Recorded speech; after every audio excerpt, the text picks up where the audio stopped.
Kurang dari 24 jam, kasus penculikan seorang mahasiswi Universitas Indonesia akhirnya terkuak. Salah satu penculik ternyata dikenal oleh ayah korban.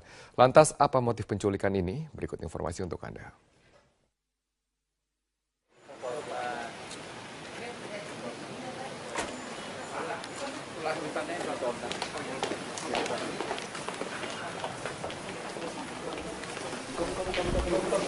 Fairuz akhirnya bisa bernafas lega.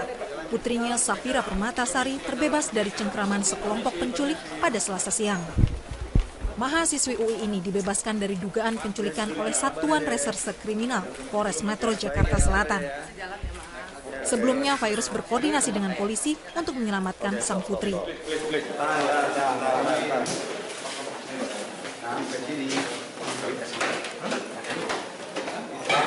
Yuk, giring yuk. 5 pelaku ditangkap di 2 lokasi, yaitu di kawasan Cideng, Jakarta Pusat, dan Kota Tua, Jakarta Barat. Safira dilaporkan sang ayah diculik saat berangkat ke kampus di Lenteng Agung, Jakarta Selatan pada Senin pagi. Safira mengaku sempat dibawa para penculik dan menginap di Bogor, Jawa Barat. Para penculik mengancam membunuh Safira jika keluarga tidak membayar uang $1 juta Amerika atau 14 miliar rupiah. Saat melihat para pelaku, Fairuz mengaku mengenal salah satu penculik putri keduanya ini. Salah satunya ada yang saya kenal. Siapa Pak? Masih saudara, kerabat, atau teman? Saya kira ada yang saya kenal ya. Cukup itu aja. Pak, pembunuhan. Akan dibunuh jika tidak ditebus ini, Pak. Ya. Kapolres Metro Jakarta Selatan Kombes Pol Wahyu Hadiningrat mengatakan untuk sementara ini motif para pelaku adalah uang. Motifnya adalah masalah uang karena setelah dilakukan penculikan yang bersangkutan meminta tebusan. Berapa Pak? Tebusannya permintaan pertama $1 juta. Di hadapan polisi, pelaku mengaku telah 2 bulan menyiapkan penculikan ini. Para pelaku dijerat pasal 328 KUHP dengan ancaman 12 tahun penjara. Dari Jakarta Selatan, Fahir Malfahim, Metro TV. Pemirsa, selama lebih dari 2 jam polisi menggelar rekonstruksi kasus pembunuhan bocah dalam kardus di Kalideres, Jakarta Barat. Ada 133 adegan yang diperagakan dalam rekonstruksi ini. Informasi selengkapnya kita akan bergabung dengan Eko Frima dari Kalideres, Jakarta Barat. Eko, apa temuan baru dari hasil rekonstruksi hari ini? Ya, Wahyu, didapatkan hasil temuan di mana pelaku Agus, pelaku pembunuhan terhadap PMF yang berusia 9 tahun dan dibuang dalam kardus, dibuang. Namun sebelum dilakukan pembunuhan, Agus juga melakukan percobaan untuk memperkosa atau melecehkan korban secara seksual dan juga psikologis. Hal ini terbukti dan juga terungkap saat dilakukan rekonstruksi yang dilakukan oleh pihak kepolisian yang kurang lebih terdapat 133 adegan, di mana 133 adegan tersebut 118 diantaranya merupakan proses reka adegan, yakni proses pembunuhan terhadap PNF yang berusia 9 tahun. Sementara 15 adegan lainnya adalah proses adegan yang dikenakan kepada T, korban pencabulan yang juga diduga hamil oleh Agus. Dan dalam rekonstruksi ini tadi didapatkan di mana Agus saat membuka warungnya, memanggil korban PNF saat pulang sekolah pada pukul 9 pagi, kemudian meminta masuk ke rumah bedengnya dan juga meminta korban untuk membuka pakaian hingga sepatunya. Korban diminta untuk memuaskan nafsu bejat dari Agus, namun korban menolak sehingga Agus melakukan pemaksaan dengan mengikat kaki dan juga tangan korban. Agus pun juga menghabisi nyawa korban yang berusia 9 tahun tersebut. Dan dalam proses rekonstruksi ini juga pihak kepolisian juga menduga belum ada mengarah kepada adanya indikasi pelaku lain. Sementara untuk proses pencabulan sendiri memang ada 15 reka adegan yang telah dilakukan oleh pihak kepolisian. Dan berikut pernyataan langsung dari Direskrim yakni Kombes Krisna Mukti pada awak media beberapa waktu yang lalu.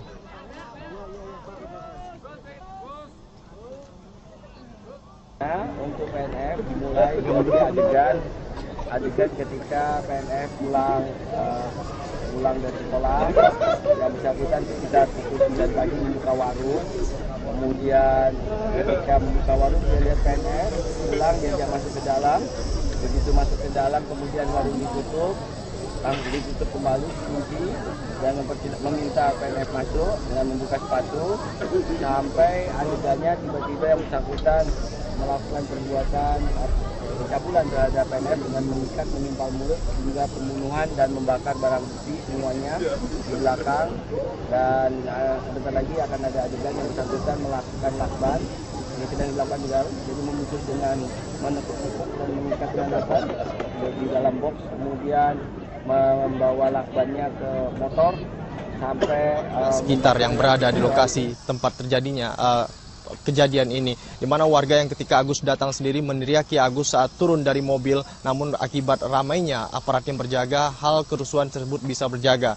Namun Wahyu, kondisi berbeda terjadi ketika Agus dialihkan ke lokasi selanjutnya, di mana membuang jenazah tersebut. Kondisi ricuh sempat terjadi, di mana warga yang geram melakukan pengerusakan ke rumah, maksud kami rumah bedeng yang dimiliki Agus. Warga melempari rumah bedeng tersebut dan mengaku geram dengan aksi tindakan pencabulan dan juga pembunuhan yang dilakukan kepada anak di bawah umur. Warga yang geram juga melakukan pengerusakan serta menjarah sejumlah barang-barang milik Agus yang masih tertinggal di rumah bedengnya tersebut. Warga sendiri berharap jika kejadian ini adalah kejadian yang terakhir dan tidak ada lagi kasus pelecehan dan juga pembunuhan terhadap anak di bawah umur. Agus sendiri dikenakan pasal perlindungan anak dan juga pembunuhan berencana dengan dakwaan pembunuhan dan juga hukuman seumur hidup. Ya, untuk sementara demikian Wahyu, laporan kami kembali ke Anda ke studio. Baik, Eko Frimandani melaporkan langsung dari Kalideres, Jakarta Barat. Pemirsa, kembali lagi untuk melaporkan secara langsung pembukaan Trade Expo Indonesia 2015. Tadi sudah memasuki ruangan Bapak Presiden Joko Widodo didampingi oleh Menteri Perdagangan Bapak Thomas Lembong dan juga Menteri Perindustrian Bapak Saleh Hussein yang kemudian memakai baju kembar batik tadi ya. Saya masih bersama dengan Ibu Sulistiowati, Direktur Pengembangan Produk Ekspor, Direktorat Jenderal Pengembangan Ekspor Nasional. Selain kemudian dari tamu-tamu VIP tadi ada pemimpin lembaga tinggi negara, bahkan juga ada penasehat khusus Perdana Menteri Malaysia untuk bidang perdagangan. Spesial sekali. Wakil Gubernur DKI Jakarta juga hadir, Pak Jarod juga hadir di sini. Memang semuanya sepertinya sangat mendukung keberadaan di Trade Expo ini ya, Bu Sulis ya. Apa kemudian yang terasa berbeda di tahun ini? Ya, yang tahun ini terasa berbeda karena yaitu tadi kita untuk mendatangkan buyers ini bersinergi, bekerja sama dengan perwakilan itu, sehingga mereka memang sama-sama semua harus mendorong ekspor, meningkatkan ekspor. Baik, seperti tadi disampaikan, Malaysia aja cukup potensial untuk bawa buyersnya juga, termasuk yang banyak. Dan kini saatnya pemirsa kita masuki ke pemberian penghargaan untuk Prima Niarta dan juga Prima Duta. Seperti yang sudah saya informasikan tadi juga bahwa Prima Niarta adalah diberikan penghargaan tertinggi pemerintah Indonesia kepada para pelaku ekspor, dan Prima Duta adalah penghargaan tertinggi dari pemerintah Indonesia untuk mereka para buyers yang secara konsisten. Ibu cerita sedikit, ini tahun ini ada berapa untuk Prima Niarta yang akan maju ke atas? Pemberian Prima Niarta setiap tahun dilakukan. Jadi ini mungkin yang ke-20. Itu adalah pemberian yang diberikan kepada eksportir yang berkinerja, Mbak. Jadi yang berkinerja, yang meningkatkan ekspor kita ke beberapa negara secara terus-menerus. Baik negara tujuan ekspornya maupun jumlahnya gitu kan.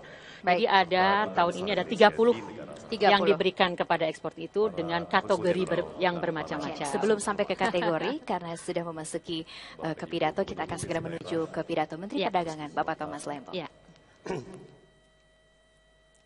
Pimpinan Kadin dan Apindo, serta para pimpinan dunia usaha, baik dari dalam negeri maupun dari luar negeri. Assalamualaikum warahmatullahi wabarakatuh.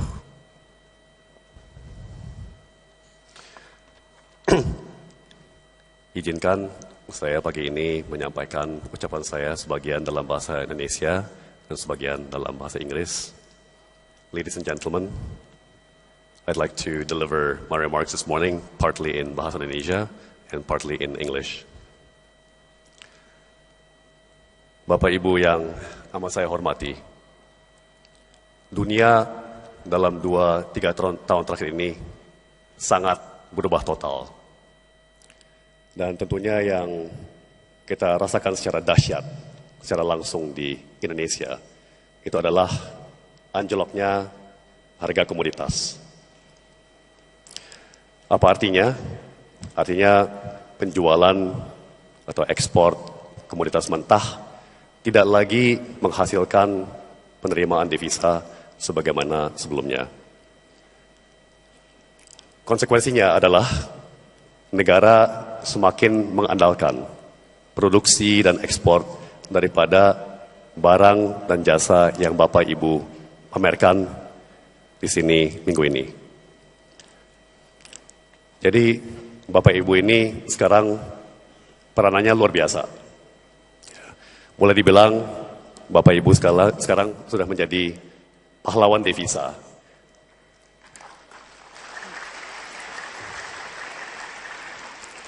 Dan mengingat program reindustrialisasi pemerintahan Pak Jokowi, Pak JK, boleh dibilang ini kita memasuki eranya Bapak Ibu.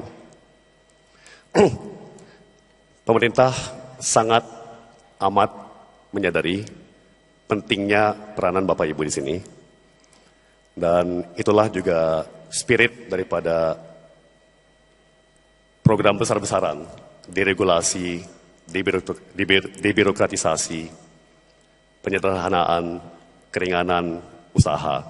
Pemerintah sangat amat komit, sangat amat serius untuk memperlancar niaga dan perdagangan bagi Bapak Ibu semua. Tentunya masih banyak PR kami, masih banyak yang perlu kami kerjakan. Sementara itu, perkenankan kami sampaikan terima kasih yang sedalam-dalamnya atas kerja keras Bapak Ibu semua dan sumbangan Bapak Ibu kepada perekonomian kita semua.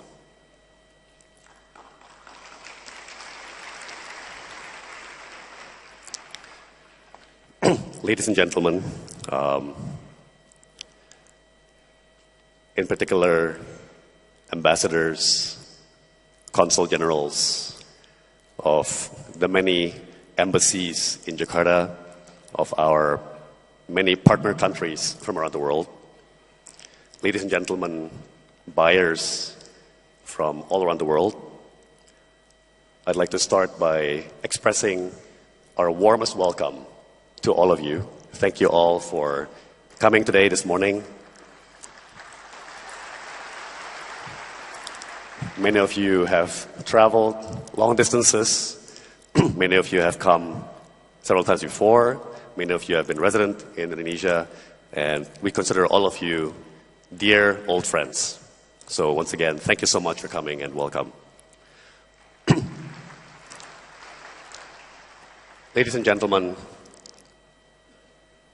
trade, for me, is not just about profit. I think, of course, it is about getting goods and services at the best price. And as President Jokowi often says, having been a lifelong businessman, we must deliver on time, at a good price, and with good quality at all times. But additionally, I'd like to highlight today that what we really hope for over time is long-term relationships.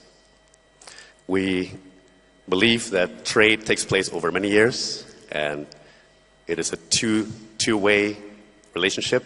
We greatly appreciate your presence here, and we pledge to do our best to serve you well.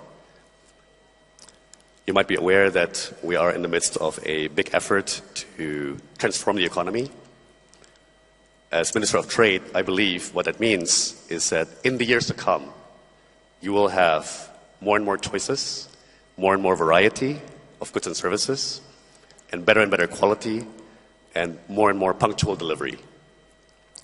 Ladies and gentlemen, once again, thank you, and I'd like to express my particular thanks to the ambassadors and the consul generals who very diligently review and promote our products all around the world. Bapak Ibu sekalian, saya ingin mengucapkan terima kasih yang khusus pagi ini juga kepada Kementerian Luar Negeri yang sangat-sangat membantu bukan cuma pagi ini, tapi sepanjang tahun Ya, tentunya perdagangan merupakan